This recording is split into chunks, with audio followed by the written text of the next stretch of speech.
After wife collapsed at work, husband chose secret lover's party over me unaware. I just inherited $10 million. She worked herself to exhaustion just to keep her marriage standing. Skipped meals, sleepless nights, endless devotion. But one afternoon, her body finally gave up. She collapsed right there in the office, surrounded by papers she was too loyal to leave unfinished. The doctors called her husband again and again, and while her heart fought to keep beating, he was busy popping champagne at his mistress's birthday party, smiling, laughing, ignoring every call that could have saved what was left of his soul. "She'll survive," he told the woman in his arms, dismissing the emergency call with a smirk. "Clara always survives. She's used to pain." Those were his words, cold, selfish, unforgettable. But what he didn't know was that while he was celebrating betrayal, fate was rewriting her destiny.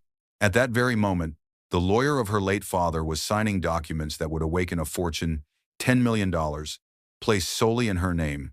The same woman he called a burden was about to become the one thing he could never own again, free, powerful, and untouchable. Sometimes, dear viewers, life waits until the knife is deep before it reveals the crown you were born to wear. Sometimes the collapse they laugh at becomes the rise they'll regret watching. This is not just a story of betrayal, it's a story of awakening, of quiet revenge served with grace, and of the truth that a woman's worth is never measured by how much she suffers, but by how fiercely she stands when no one stands for her. Dear viewers, welcome back. Before we begin, I have one heartfelt request. Subscribe and tell us where you're watching from in the comments below. Because tonight, as we follow Clara's journey from hospital bed to triumph, we remind every broken heart that pain is not the ending, it's the beginning of power. The alarm exploded at 5:30 a.m. sharp, slicing through the silence like a blade. Clara Reynolds jolted upright, gasping, one hand clutching her chest before she realized it wasn't dangerous. It was just morning again. The same morning she woke up every day. Steam hissed from the kettle, toast burned in the corner, and the washing machine hummed like a tired heart. Her body moved automatically, the way soldiers move after too many battles, muscle, not thought. She flipped pancakes for her husband, Ryan Reynolds, a 36-year-old financial advisor with movie star confidence and the kind of smile that fooled everyone but her. He sat at the table scrolling through his phone, his silver watch catching the early light. His tie was perfect, his tone sharp. "You're late again, Clara," he muttered without looking up. "Clients don't like excuses. You should try it sometime." Clara forced a small smile, the kind that hides exhaustion. "I was up finishing your expense reports last night. You forgot to sign too." He shrugged, tapping his screen. "Then you should have reminded me earlier." There it was, the tone. Not loud, but slicing. Not cruel enough to call abuse, but cruel enough to bruise the heart. She turned to hide the sting, her reflection flashing briefly in the stainless kettle. Dark circles, thinning patience, the quiet ache of someone holding a marriage together with trembling fingers. The smell of burnt toast filled the air. Ryan groaned. "For God's sake, Clara, can't you handle a simple breakfast?" Her hand froze over the pan. "Sorry, I'll make another." He snatched his phone from the table, grabbed his keys and stood. The scent of his cologne filled the kitchen as he brushed past her, muttering, "You always say sorry, but nothing changes." The words lodged in her chest. Still, she followed him to the door. Habit, loyalty, love. She couldn't tell anymore. "At least eat something." She tried. Ryan paused at the doorway, half-turned, his phone lighting up. A text glowed on the screen. "See you tonight, Sophie." Clara's eyes flicked toward it. He noticed. The phone flipped face down instantly. "It's work," he said. "Too fast, too defensive." She nodded, pretending to believe him, pretending not to notice that his tie was scented faintly with floral perfume that wasn't hers. He leaned in to kiss her cheek, the gesture hollow. Routine. "Don't be late for work. Try not to collapse like last week." Her smile cracked slightly. "That was low blood sugar, Ryan." "Yeah," he smirked. "Maybe eat better instead of staying up worrying about bills." And then he was gone, slamming the door, leaving only his cologne and the echo of his contempt. Clara stood still. Her shoulders slumped, but her eyes stayed open, fixed on the empty door. The toaster popped again. Burnt. She turned it off this time. Her hand trembled slightly as she reached for her coffee mug. whispering to herself, "You can do this. Just one more day." She sipped, the bitterness grounding her. Outside, car tires rolled away, taking the last illusion of warmth with them. Her phone buzzed on the counter, a reminder from the hospital app. Routine checkup overdue. Chest pain risk flagged. She exhaled slowly, pressing her fingers against her sternum. A dull ache pulsed there, faint but real. Through the kitchen window, sunlight crept across the floor, bright but cold. She straightened her blouse, grabbed her purse, and whispered, "No more delays." Then, as she turned to leave, her eyes landed on a pink scarf hanging from the coat rack, silky, expensive, and definitely not hers. Her heart stopped. A beat of silence, a long stare. Then she whispered to herself, "That's not mine." She didn't move, didn't blink, just stared at the scarf as if it had spoken. Outside, a car horn honked twice the sound of Ryan's car waiting in the driveway. It wasn't leaving yet. And for the first time, Clara felt something different beneath the exhaustion. Suspicion. She didn't know it yet, but the pink scarf was the first thread that would soon unravel everything she believed about her marriage. The air outside snapped with tension the moment Clara stepped onto the porch. Ryan's car engine growled impatiently, his hand drumming on the steering wheel. The pink scarf still hung in the hallway behind her like a silent witness. But she forced her focus forward. She wouldn't ask, not yet. "Finally," Ryan muttered, glancing at his watch. "You take longer than traffic." Clara gripped her tote, biting back a reply. "I can walk from the metro today," she said quietly. "You don't have to drop me off," he scoffed. "You? Walk? Clara, the last time you walked to work you were late and drenched. Just get in." She obeyed. The moment she sat, she noticed the faint shimmer of lip gloss on the dashboard screen. Rose pink, the same color as the scarf. Her stomach nodded. Ryan's cologne was stronger now, almost smothering. He pulled out of the driveway fast, one hand on the wheel, the other clutching his phone. "Big day today," he said. "Client breakfast. Don't text me unless it's important." She turned to him. "Then why is Sophie calling you at 6:30 inches the morning?" The car jerked slightly. "Excuse me?" His tone cut sharp. "I saw her name flash on your phone last night. Is she one of your clients too?" Ryan's jaw flexed. For a moment, silence filled the car, except for the rhythmic blink of the turn signal. "You're paranoid," he said finally. "Sophie is a colleague. She's part of the investor team. Don't make it weird." Clara looked out the window, her reflection faint against the glass. She wanted to believe him. She really did. But something about his tone, too defensive, too practiced, made her heart clench. He added, almost as if rehearsed, "She left that scarf in my car last week after the team dinner. You know how women get cold easily." Clara turned back, her voice calm. "Then why didn't you return it?" Ryan smiled without warmth. "Because you'd still find something to accuse me of. Just drop it, Clara." He parked abruptly in front of the metro station. No goodbye kiss, no glance, just the glow of his phone lighting his face again, his thumbs moving fast across the screen. She opened the door slowly, gripping her purse tighter. The wind whipped through her hair, carrying the faint scent of roses from the scarf still resting inside the car. "Ryan," she said softly, one hand on the doorframe. "When did you stop talking to me and start messaging other people instead?" He didn't answer, didn't even look up, just said, "You're going to be late."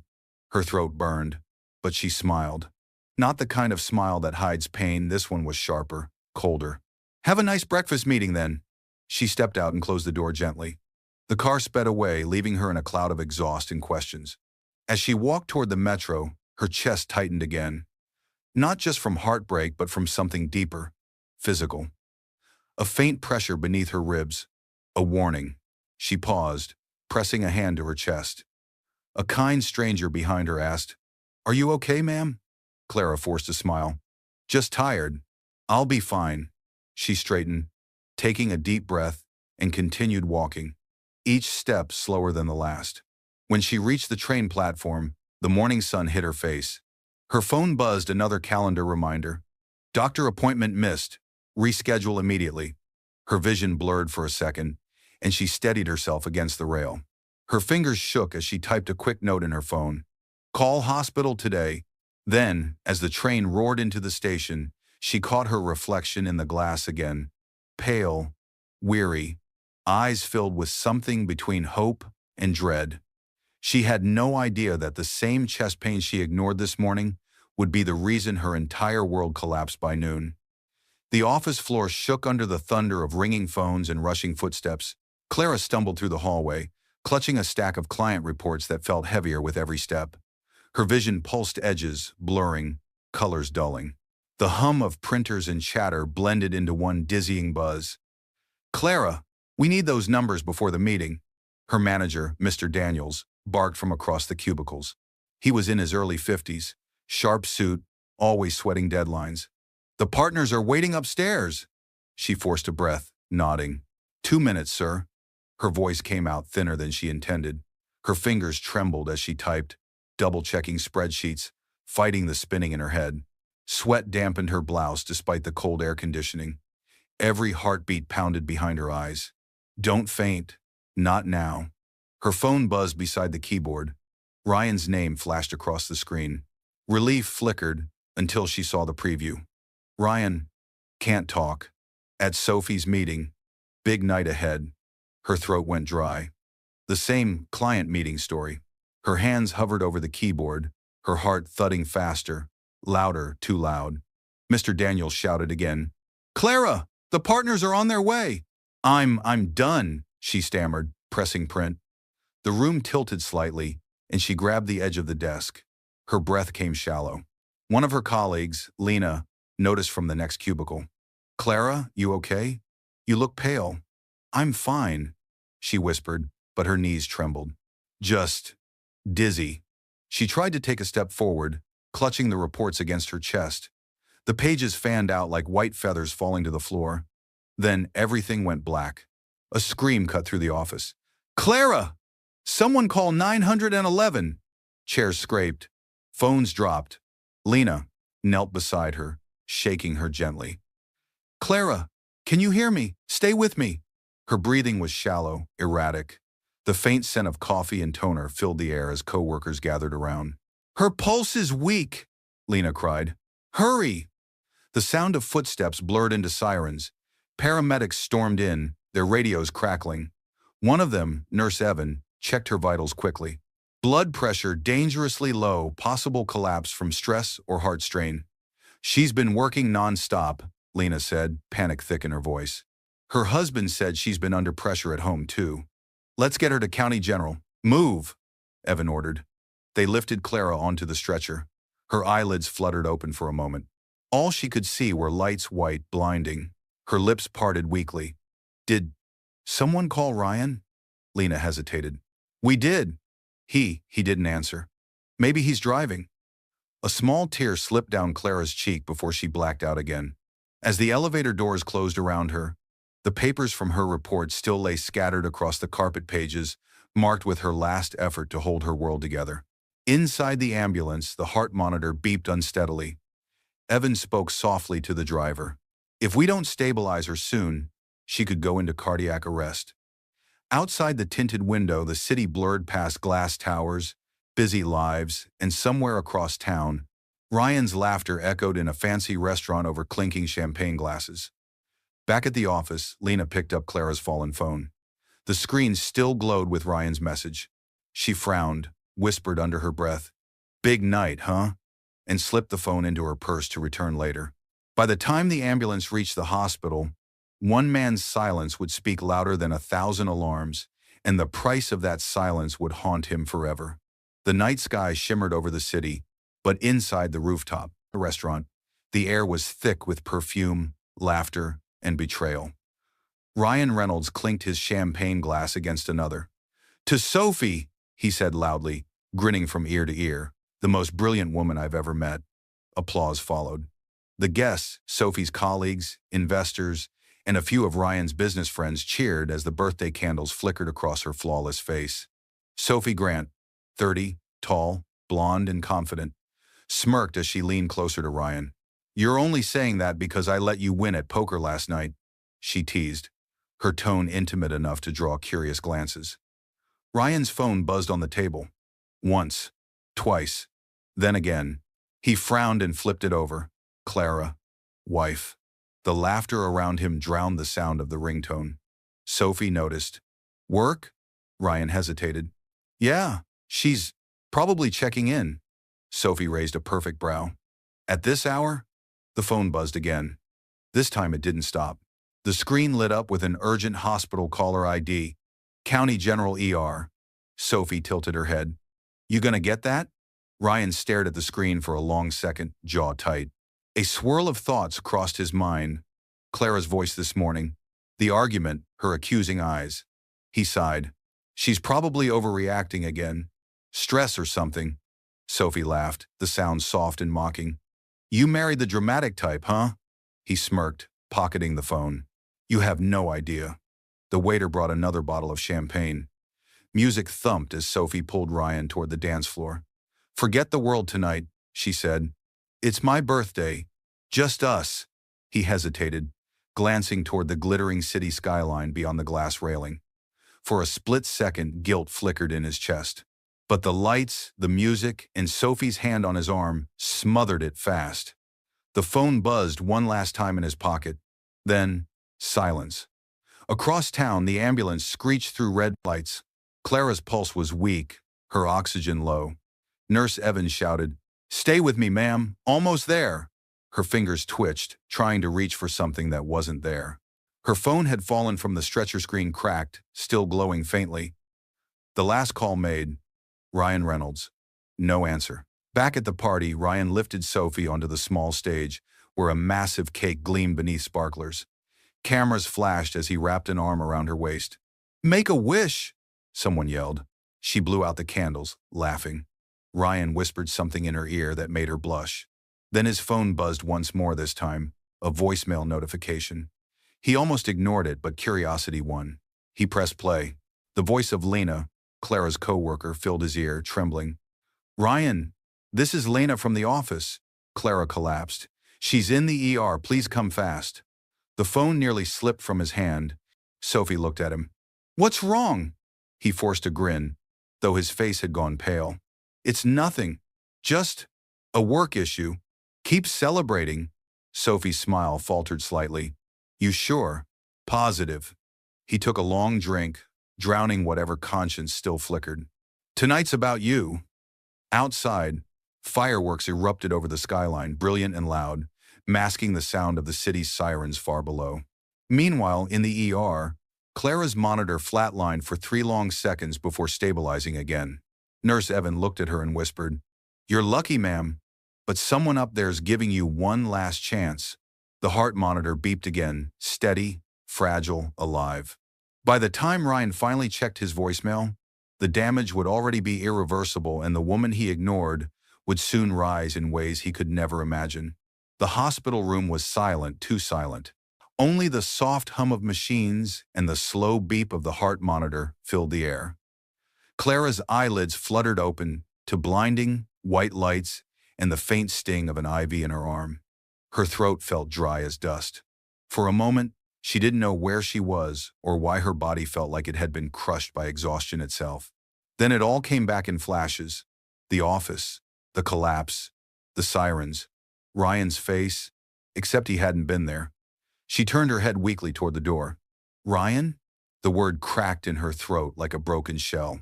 No answer. She tried again, louder. "Ryan?"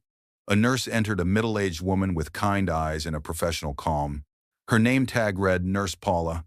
"Easy, ma'am," she said gently, adjusting Clara's foreline. "You're awake. That's good news." Clara blinked rapidly. "Where's my husband? Did he come?" Paula hesitated. A silence settled in the room, gentle but heavy. "We called him," she said carefully, "but he didn't answer." The words landed like ice in Clara's veins. Her fingers clenched the blanket. "No one came?" Paula shook her head softly. "But your friend Lena did. She waited until the doctor said you'd be okay. You're lucky she called the ambulance so fast." Clara swallowed hard. The memory of Ryan's laughter that morning cut through her like glass. The pink scarf, the message. "Sophie." Paula handed her a small envelope. "A man left this for you earlier. Said it was urgent. From your father's attorney." Clara frowned.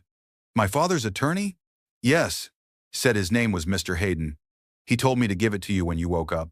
Clara's hands trembled as she opened the envelope.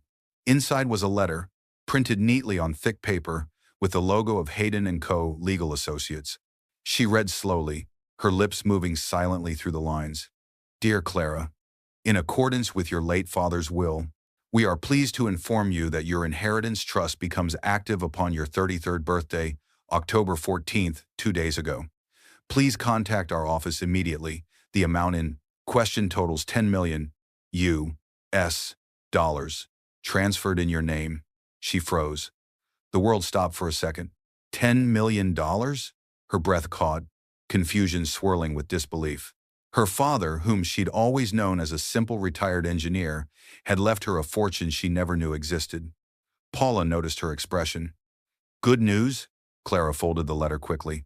I don't even know. Her pulse raced, but not from illness. For the first time she felt something else under her ribs, not pain, not weakness, but the faint stir of power.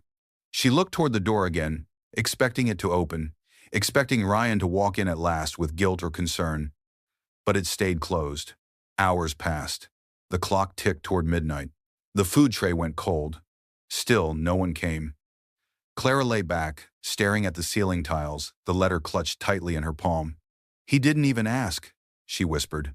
Not once. Outside, the hallway lights dimmed for the night. Nurse Paula peeked in, her voice soft. Try to rest, Mrs. Reynolds. Tomorrow's a new day. Clara turned her face toward the window. The city lights twinkled faintly through the blinds, a world moving on without her. Her eyes hardened. Tomorrow, she murmured, everything changes. The heart monitor beeped steadily beside her, each sound sharper than before, like a ticking clock counting down to something she couldn't yet name. By the time the sun rose, the letter from her father would become more than just news, it would become her weapon. Music thundered through the luxury suite. Glasses clinked. Laughter filled the air. Ryan Reynolds, loosened tie and flushed cheeks, leaned back on a velvet sofa as Sophie Grant danced barefoot on the marble floor, holding a champagne bottle like a trophy. The clock read 1:47 a.m. Another toast, she giggled, pouring more champagne into his glass. To surviving another year and keeping our little secret safe. Ryan smirked, tapping his glass against hers. To us. They drank. Then she sank beside him, legs crossed, voice dipping into a whisper. You know, your wife texted you again tonight. You're brave, ignoring her like that. He sighed, rubbing his temples. She's fine, Sophie. She always exaggerates. Probably wants me to rush home because she caught a cold again. Sophie laughed softly, eyes glimmering. Or maybe she's lonely. Poor thing. Ryan frowned at the tone. Don't do that. What? That pitying thing. She's just not the same anymore. Sophie leaned closer. You mean she's not exciting, not glamorous, not like this? She motioned around the sweet crystal chandeliers, gold-trimmed curtains, and untouched wedding cake from the party downstairs. You don't owe her your best years, Ryan. He hesitated.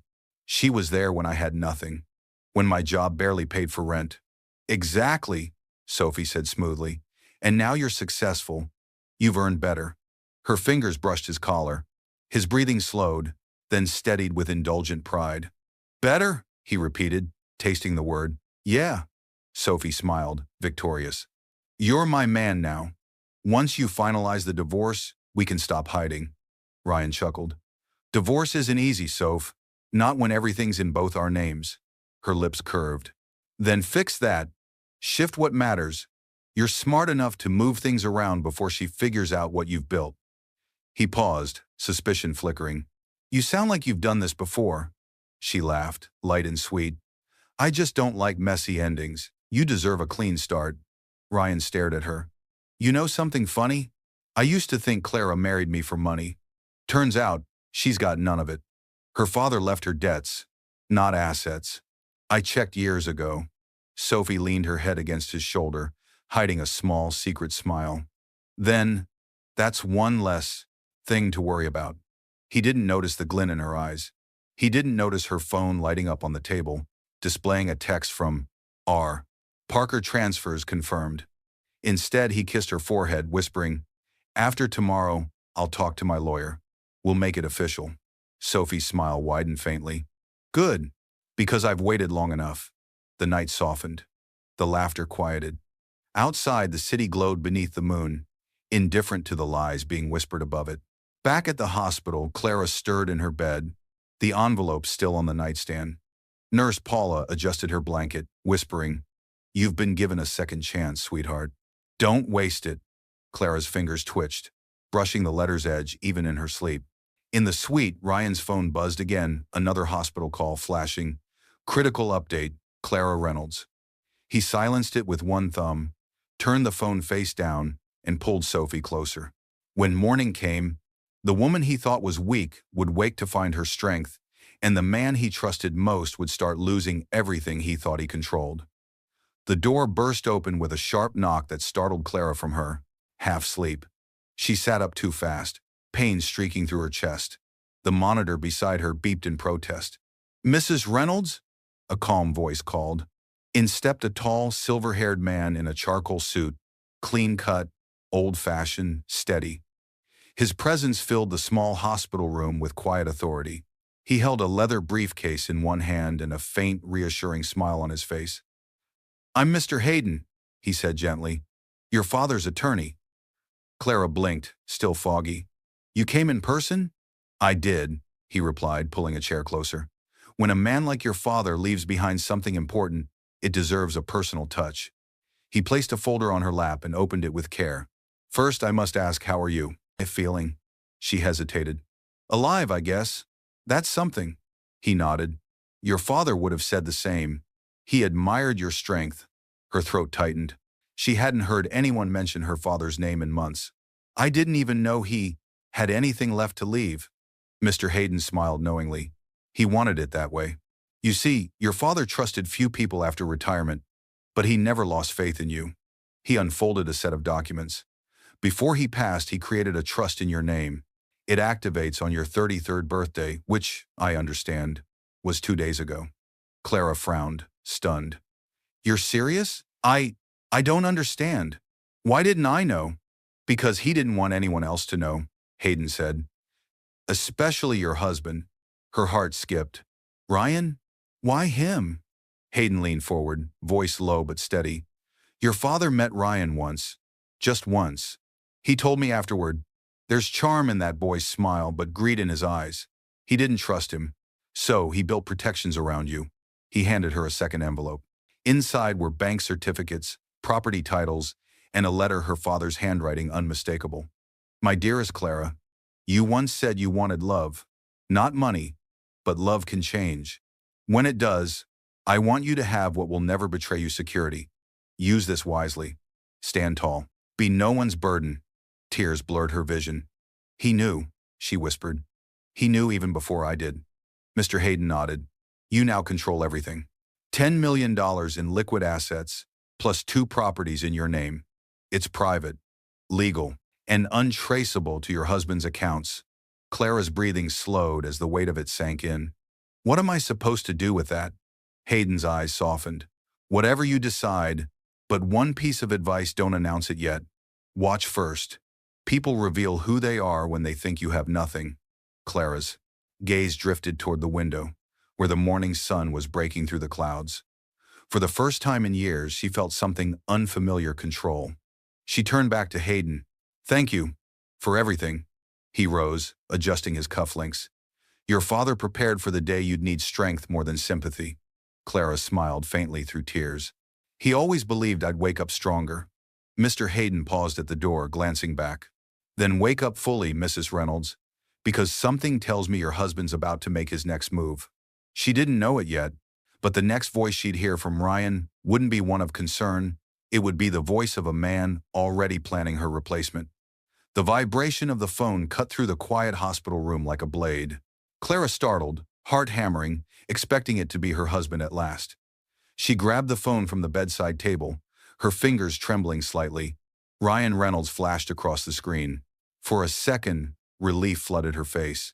But when she answered, all she heard was laughter. High-pitched, careless, distant. Then Ryan's voice slurred, amused. Yeah, I'll be there, babe. Don't worry, Sophie. You're the only woman who gets my nights now. The sound of glasses clinking, a woman's giggle, and then he forgot to hang up. Clara froze. Her heart dropped into her stomach as the seconds stretched into minutes. She could hear them laughing, teasing, whispering secrets. Sophie's voice purred through the speaker. She's probably asleep already. Poor thing. Still thinks you care. Ryan chuckled. She's fine. She'll survive. She always does. She's tough in all the boring ways. The words hit harder than her collapse ever had. Her throat went dry. Her trembling hand lowered the phone slowly to her lap. Nurse Paula peeked in, noticing the color drain from Clara's face. "Ma'am, are you okay?" Clara forced a faint smile. "Just tired. I need a moment." When the nurse left, she pressed the phone to her chest, tears threatening but refusing to fall. Her body felt weak, but her mind began to stir with something colder clarity. She scrolled through the call log. 10 missed calls to Ryan. None returned. The voicemail from Lena still sat unanswered. And now this. His voice.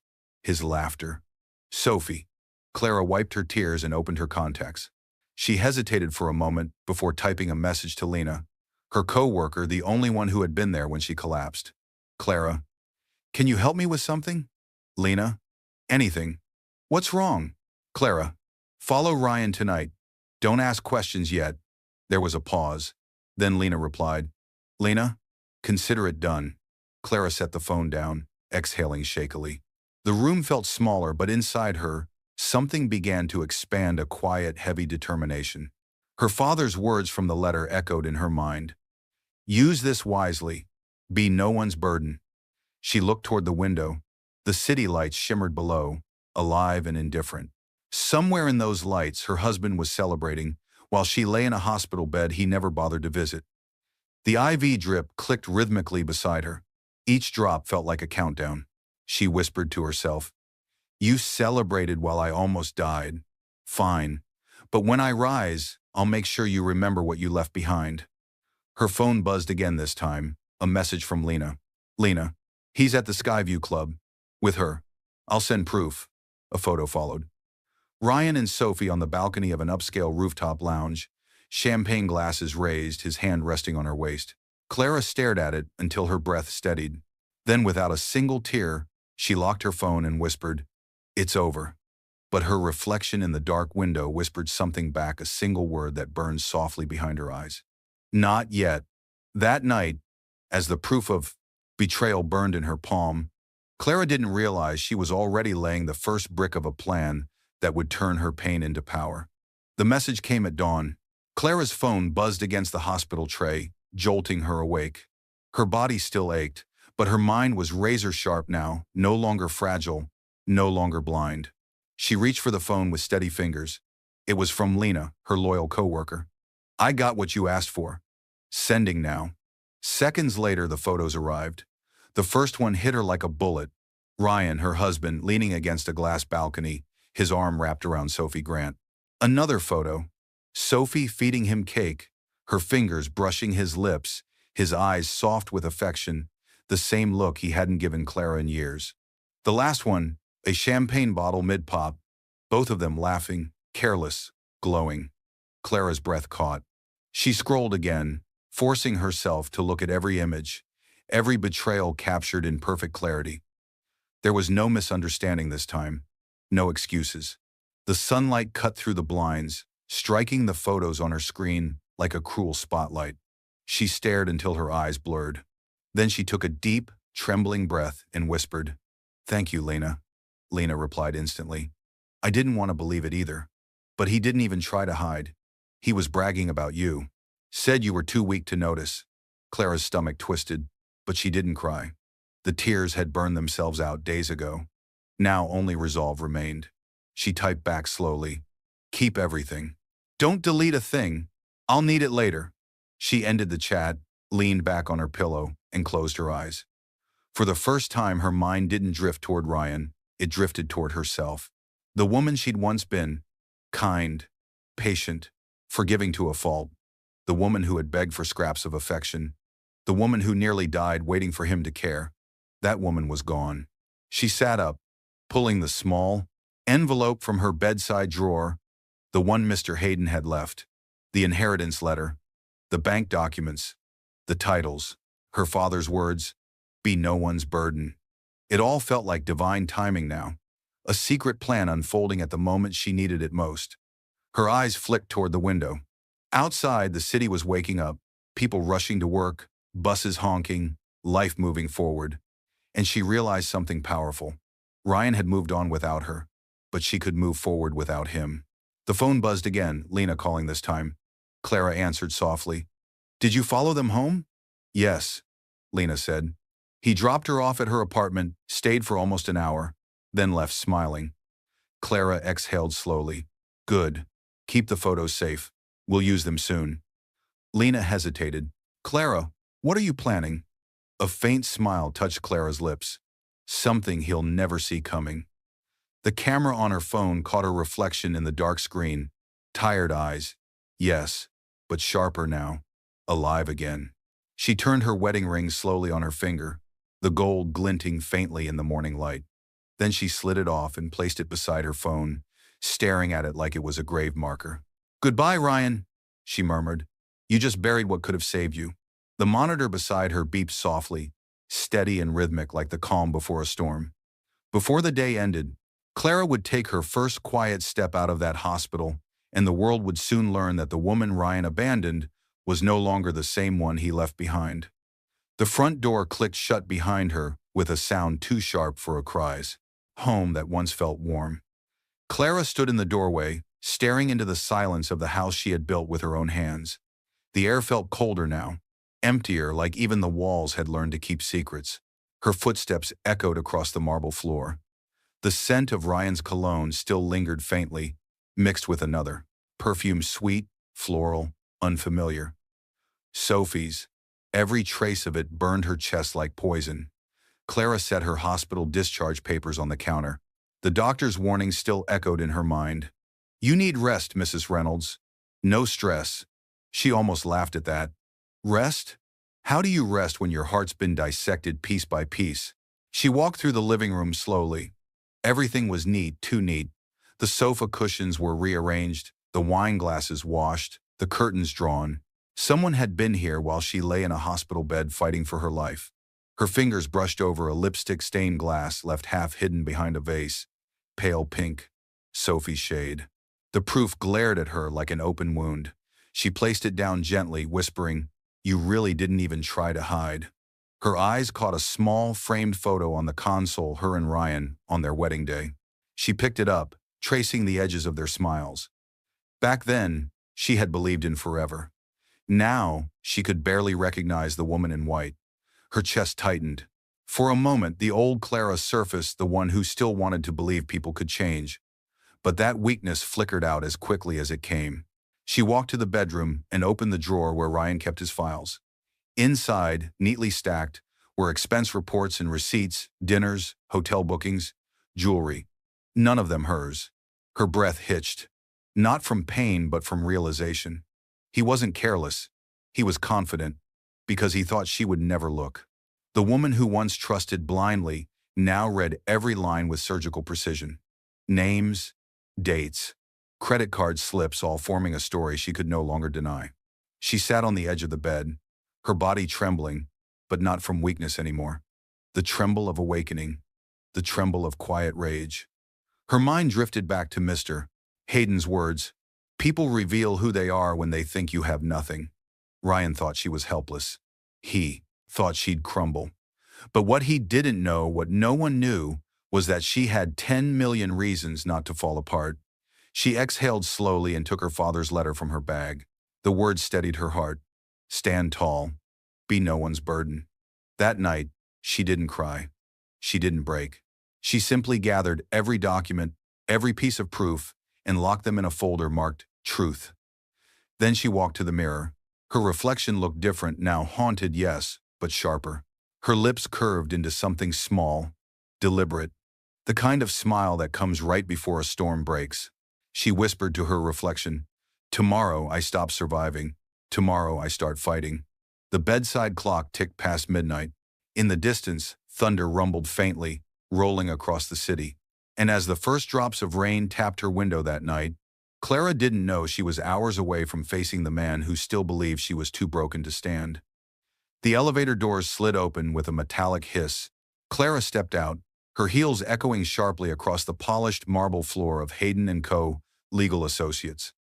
The building smelled of old books, ink, and quiet power. She was dressed differently now, no more soft pastels or tired hospital gowns. Today, she wore a fitted navy suit and her father's silver bracelet. Her movements were calm, but her eyes held something new, calculated purpose. Mr. Hayden rose from behind his mahogany desk the moment she entered. "Mrs. Reynolds," he greeted with a nod. "I was expecting your call, but not this soon." Clara gave a small smile. "I've had enough waiting for a lifetime." He gestured for her to sit. "Then I assume this isn't a social visit." She handed him the folder she had prepared the night before. Inside were documents, screenshots, and printed photos, Lena's proof of Ryan's affair. The ring-shaped mark still faintly bruised her finger where she used to wear her wedding band. Mr. Hayden flipped through the contents silently, his expression unreadable. "I see," he murmured finally. "So the husband you trusted has turned your marriage into an investment." Clara leaned back, her tone measured. "He used my stability to fund his ambition, and now he's funding his mistress with it." "Mr." Hayden's eyes narrowed slightly. "And you want revenge?" Clara shook her head slowly. "No, I want control." That answer made him smile faintly, the kind of smile a man gives when he sees his late client's spirit alive in the daughter sitting before him. "Then you'll need to move carefully. If he believes you're still weak, that works to your advantage." "I want my inheritance moved," Clara said firmly, "into a new foundation. Quietly. Something he can't touch or trace." He raised a brow. "Under your married name or maiden?" Her pause was deliberate. "Carter," she said softly, her father's name. "It's time I use it again." Mr. Hayden nodded approvingly. "Very well. We'll set up a private entity under the Carter Trust. As of tomorrow, every cent will be in your sole control. He won't even know it exists." Clara exhaled, a small weight lifting. "Good, because he's about to learn that the woman he left behind is not the one he married." Mr. Hayden studied her quietly. "What will you do next?" She smiled faintly, a mix of pain and quiet defiance. "Let him think he's winning a little longer. People destroy themselves when they think they're untouchable." He chuckled softly. "Your father once said the same thing about patience being sharper than anger." Clara rose to her feet. "Then maybe I inherited more than his money." As she turned to leave, Mr. Hayden's voice followed her. "One warning, Mrs. Reynolds, men like your husband don't surrender easily. When cornered, they fight dirty." She paused at the doorway, glancing back with steady eyes. "Then, it's a good thing I stopped playing clean." The wind outside howled softly against the glass as she walked out of the office. The city skyline stretched before her, cold, glittering, alive. Her phone buzzed in her hand. A new message from Ryan. "Dinner tonight. Mom wants to see you. Don't embarrass me." Clara stared at it for a long moment, her lips curling into a quiet, knowing smile. What Ryan thought would be a harmless family dinner would soon become the table where his lies finally began to unravel. The dining room buzzed with forced laughter and clinking silverware. Crystal chandeliers glowed overhead, casting a golden sheen on polished cutlery and polished lies. At the head of the long oak table sat Margaret Reynolds, Ryan's mother, an elegant woman with sharp eyes and sharper opinions. Ryan sat beside her, wearing his practiced smile, pretending nothing in his world was cracking, and across from him, sitting perfectly straight, calm, unreadable, was Clara. It was the first time they'd been in the same room since her collapse. Margaret broke the silence first. "Clara, dear, you've lost so much weight. You really must take better care of yourself. A wife's duty is to look presentable, even in hard times." Clara smiled faintly, her voice soft but steady. "I'm learning what real strength looks like, Mother Reynolds. It doesn't always wear makeup." The older woman's lips twitched in disapproval. Ryan chuckled awkwardly. "Let's not turn dinner into a lecture, okay? Mom just worries." Clara glanced at him, her tone cool. "That's generous. Someone in this family should." He stiffened. "What's that supposed to mean?" But before he could press, a waiter entered with two new guests. One of them froze Ryan mid-breath. Sophie Grant. Dressed flawlessly in cream silk, she carried a small gift bag and a nervous smile. Margaret beamed. Ah, Sophie! Finally someone with manners. Ryan invited you. How kind of you to join us. Clara's fork paused midair. She turned slowly toward her husband. You invited her? Ryan's throat worked. She's a colleague. It's just dinner. Sophie's voice trembled slightly. I didn't know you'd be here, Clara. I thought this was a business gathering. Clara's expression didn't change. You thought wrong. Margaret clapped her hands once, forcing a laugh. Now, let's not be dramatic. Ryan can have friends, can he? Clara set down her glass, eyes locking on Ryan's. Of course. As long as those friends don't sit in hotel rooms pretending to celebrate promotions while their wives fight for their lives in a hospital bed. The entire room went silent. The only sound was the faint hum of the chandelier. Ryan's jaw tightened. You're making a scene, Clara. Am I? Her tone was ice. Or am I just done pretending? She reached into her purse and pulled out an envelope. Neat, crisp, and deliberate. She placed it in front of him. Ryan frowned. What's this? Something you've been looking for, she said. Proof. Inside were the printed photos Lena had sent the rooftop party, the champagne, Sophie's hand on his chest. Sophie went pale. Margaret's fork clattered against her plate. Clara didn't raise her voice. She didn't need to. You left me to die, Ryan, while you drank to your future with her. Ryan shot to his feet, face flushed. You had someone spy on me? Clara met his rage with calm. No, I had someone protect me. From you. The silence that followed was colder than any shout. Finally she stood, adjusting her blazer. Dinner's over. She walked past them all, her perfume lingering like defiance. Ryan called after her, his voice cracking. You think you can just walk away from me? She didn't turn around. I already did. You just didn't notice. Margaret slumped in her chair, whispering, What have you done, Ryan? Clara pushed through the dining room doors into the night air, her heart steady, her mind clear. The sound of Ryan's world collapsing behind her was the sweetest silence she'd ever heard. By morning, the story of that dinner would spread beyond those walls, and Clara's quiet exit would set the stage for a public reckoning no one could stop. The flash of cameras exploded across the ballroom like lightning. Dozens of reporters, investors, and executives filled the grand hall of the Monarch Hotel for the annual charity gala. Banners glimmered above the stage. Reynolds Foundation empowering women in business. Ryan Reynolds stood proudly at the podium, his voice smooth, confident, and fake. My wife and I have always believed in giving back to the women who build the backbone of our communities. The audience applauded politely. Cameras clicked. But the irony in his words didn't go unnoticed, not by the one person whose silence was louder than applause. At the back of the room, Clara stood tall, draped in an elegant black gown that shimmered under the chandeliers. Her poise was calm, her eyes steady.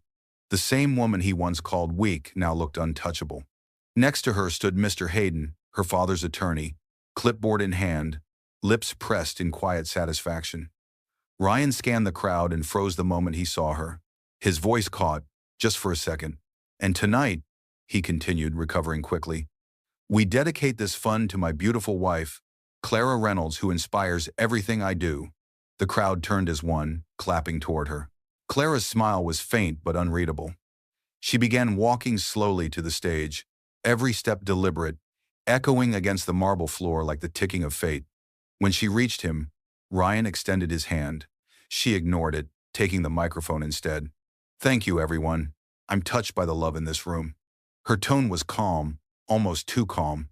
The audience leaned in, sensing something brewing.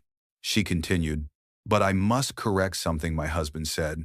The foundation, she paused, letting the silence tighten, isn't his idea, or ours. It's mine. A ripple of whispers spread. Ryan's jaw clenched. Clara, he hissed under his breath. What are you doing? She faced the crowd, her smile widening just slightly. This foundation was created under my maiden name, Carter, in honor of my late father, who believed in truth, not pretense. The reporters' pens flew. Cameras flashed faster. Ryan stepped forward, trying to maintain control. Sweetheart, maybe we should.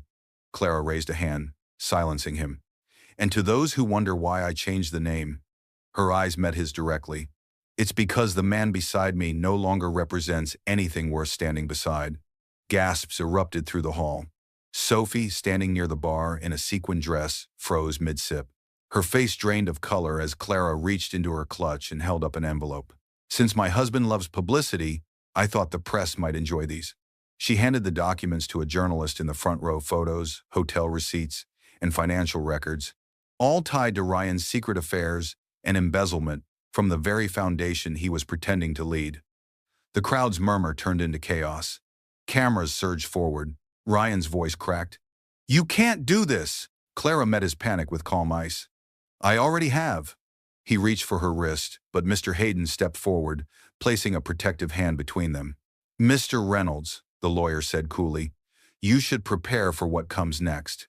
Your wife owns everything in this room legally." Ryan's face went pale. Sophie turned away, trembling. Clara gave a final look around the hall, her voice soft but powerful. "To every woman who's been told she's too weak to stand alone, this is for you." The audience erupted into applause. Reporters swarmed. Ryan stumbled back, the flash of cameras burning his face.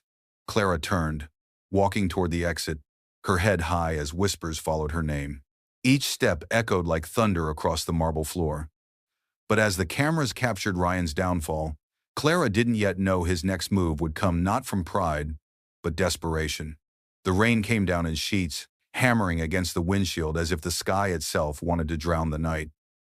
Ryan Reynolds slammed his car door shut and stumbled toward the mansion's front steps, soaked and shivering.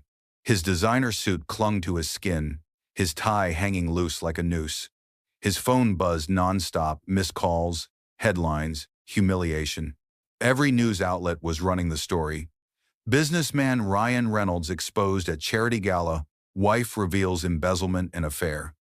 The camera flash from the gala replayed in his mind, each one a stab to the chest. He kicked open the front door, shouting, "Clara!" His voice echoed through the dark, empty house. No response. No sound except the patter of rain dripping from his shoes onto the marble floor. He slammed his briefcase down, pacing like a caged animal. "You think you can humiliate me, Clara?" His voice cracked. "You think you can destroy me?" From the living room table, her wedding ring gleamed faintly beneath the lamplight, cold, deliberate. Next to it was a single envelope with his name written in her neat handwriting. He tore it open with shaking hands. Inside were printed screenshots, bank transactions, board approvals, his secret transfers to Sophie's account. At the bottom, one handwritten line in blue ink. "I warned you. This was never revenge, it was consequence." His knees nearly buckled. He grabbed the edge of the table, staring at the words until they blurred. The silence around him grew heavier, pressing on his chest until he could barely breathe. His phone buzzed again, this time from Sophie. He answered with a growl. "Where are you?" Her voice came through, sharp and panicked. "Ryan, they froze the accounts. Everything's gone. The firm is investigating. Mr. Hayden called the auditors himself." "What?" He clutched the phone tighter. No, that's impossible. I can't be involved in this," she cried. "Do you understand what this means? My career, my reputation? Sophie, don't you dare hang up." But the line went dead. Ryan hurled the phone across the room, smashing it against the wall. His reflection stared back at him from the glass cabinet, disheveled, desperate, ruined. He sank to his knees, hands tangled in his hair. For the first time, he felt what Clara must have felt lying alone in that hospital bed abandoned. Except now, no one was coming for him. A flash of lightning illuminated the dining table. The seat where Clara used to sit was empty, but the faint outline of her glass was still there. He stared at it, chest heaving. "She planned this," he whispered. "Every step." His thoughts twisted between rage and regret. He reached for a decanter, poured himself a drink, and downed it in one gulp. The burn didn't calm him, it only sharpened his fury. He slammed the glass down. She thinks this is over. But his eyes drifted to the window, where her car was no longer parked. She was gone free, and he was drowning in his own destruction. Then headlights flared across the driveway, bright, blinding. A black sedan rolled to a stop outside. Two men stepped out, wearing dark suits. Ryan frowned. "Who the hell?" A knock thundered on the door. "Mr. Reynolds?" one of the men called. We're here on behalf of the District Financial Crimes Unit. Ryan's heart stopped. He turned toward the door, as the second man said coldly, "You'll need to come with us." The rain roared louder, swallowing the sound of his denial. The courthouse steps were crowded with flashing cameras and murmuring reporters. A cold wind cut through the morning air, tugging at Clara Carter's black coat as she exited the marble building.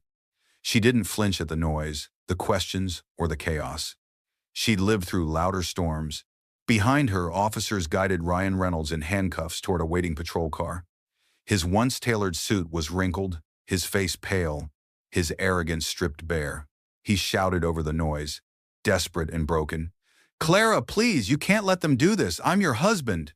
She turned slowly, eyes calm, voice even. "You stopped being my husband the day you left me to die." Reporters gasped. Cameras snapped wildly. Ryan tried to reach for her, but the officers pulled him back. "I loved you," he shouted, his voice cracking. "I made mistakes, please."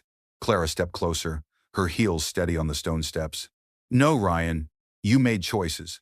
He froze. The silence that followed was heavier than any verdict. The officers led him into the car, his reflection warping in the rain-streaked window before the door slammed shut. The vehicle pulled away, disappearing down the wet street. Clara didn't watch it leave. She turned toward the flashing lights and murmured, "Justice doesn't erase pain, but it gives it purpose." Beside her, Mr. Hayden approached, carrying a slim folder. "It's done," he said. "The assets are legally restored to you. Every cent, every property. You're free, Mrs. Carter." Clara smiled faintly. "Just Clara now." Hayden nodded approvingly. "Your father would be proud." She looked up at the courthouse dome, rain softening her expression. "He always wanted me to build something that outlasts suffering." He handed her an envelope. "Then build it." Later that afternoon, the scene shifted to a sunlit plaza filled with laughter and new beginnings. Children ran across the freshly cut grass beneath a sign that read, "The Carter Foundation, Hope for Women Rebuilding." Clara stood before the crowd, her voice clear and warm as she spoke into the microphone. "This foundation isn't about revenge," she said. "It's about rebirth, about reminding every woman that being broken once doesn't mean staying broken forever." Applause rippled through the audience. Among them were single mothers, survivors, young professionals, faces of strength she had vowed to protect. She spotted Lena, her loyal friend, clapping proudly from the front row.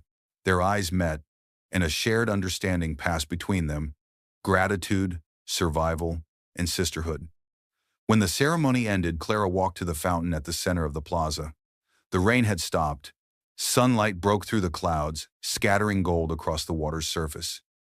She reached into her pocket and pulled out her wedding ring, the last piece of the life that nearly killed her. For a long moment, she held it in her palm, the metal cool and familiar. Then she dropped it into the fountain. It sank with a soft plink, vanishing beneath the ripples. Clara smiled. For the first time in years, it wasn't forced. It was real. Mr. Hayden's voice carried softly from behind her. "What will you do now?" Clara turned toward the horizon, where the sun dipped low, her hair glowing in the light. "Live," she said simply, "and keep every promise my father couldn't." The camera panned back, the foundation's logo gleaming behind her, the crowd cheering, her figure steady in the golden glow of renewal. But as the scene faded, a black car parked quietly across the street. A man inside lowered the window, just enough to watch her. His face was hidden, but a faint smile curved his lips before the car rolled away.